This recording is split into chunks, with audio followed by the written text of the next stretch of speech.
Alright, so we're back. This is going to be experiment number 2, doing a leaf pattern. Same as before, I'm going to start by putting down some paint. Let's go with the...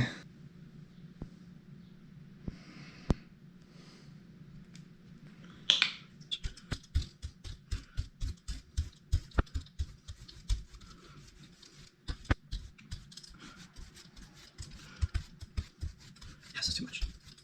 Just take some off.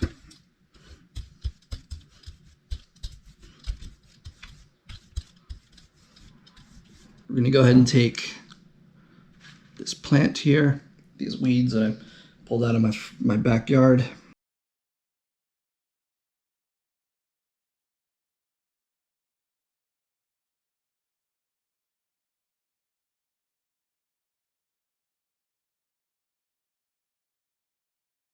Alright, that is down. Now I'm going to go ahead and take a piece of paper, imprint this. Just for weight, I have this old MacBook. Just going to lay that down for just a couple of seconds, just to get a nice, consistent press out of these. I could use a regular book, sure.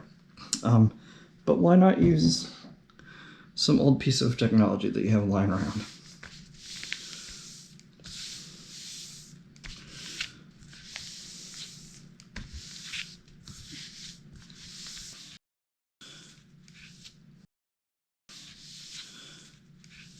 No longer good, so we're going to pull this up.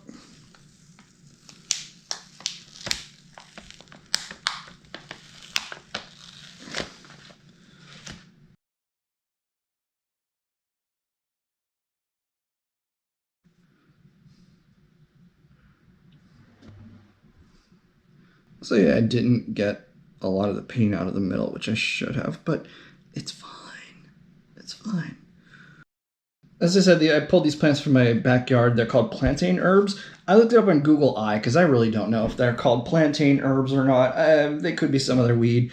Basically, I'm just waiting for this paint to dry so that I can put down the next layer. I haven't decided what color I'm going to go with. I don't want to do orange again. I already did orange once. I could do like a lighter shade of green, like this blue here, or even this blue. Maybe I'll go with this medium magenta. If I wanted to, I could just put this down again, and I'd pull up the outline of the paper. That would look neat, right? That'd be cool looking. I'm going to go ahead and turn off the camera and wait about 5 minutes, and then when this is ready, we will continue. Alright, it has been 5 minutes and this is dry, so as you can see I can touch it. It's not going to come off, it's not coming off. How do we get it off and onto a piece of paper? Cool. I've decided on the colors that I'm going to use as the background, and I'm going to go with bisexual lighting because I'm that extra. So I'm going to put a little bit here, a little bit healthy amount there, that's probably too much. And a little bit here. That's probably too much. You'll find out real fast when you do this. Like, it's real easy to do too much. We want down here to be solid blue until we get about the middle.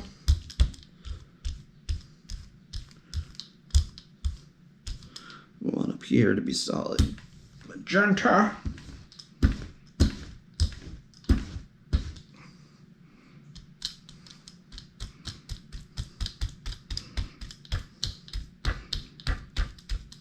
Pull it down to about the middle. Then we're just gonna try our best here to blend these two, bring them together as best we can. So we get a nice even gradient.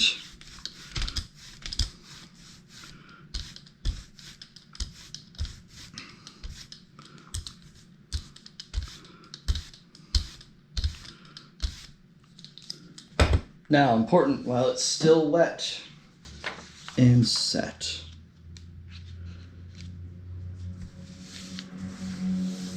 Make sure you got a nice spread, no air bubbles or nothing. So big Because it's a humid day, I'm going to put a paper towel down on here to absorb any kind of moisture. And then the Ye Olde MacBook. Ooh. The Ye Olde G3 MacBook from the days of yore. And we're going to let that sit for 5 minutes. I'll be right back. Here we are, the moment of truth.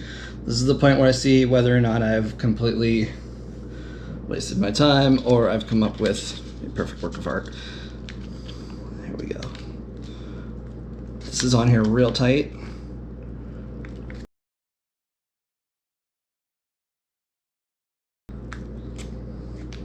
Just gonna come up a little bit at a time.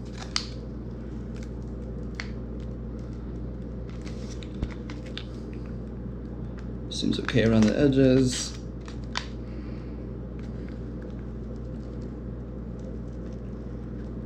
Some videos people just like rip this right off like a band-aid. Other videos I've seen them pull it gently and slowly. It seems like no matter what I do, I usually end up with kind of a mess. So we're gonna just take this easy and see how this goes.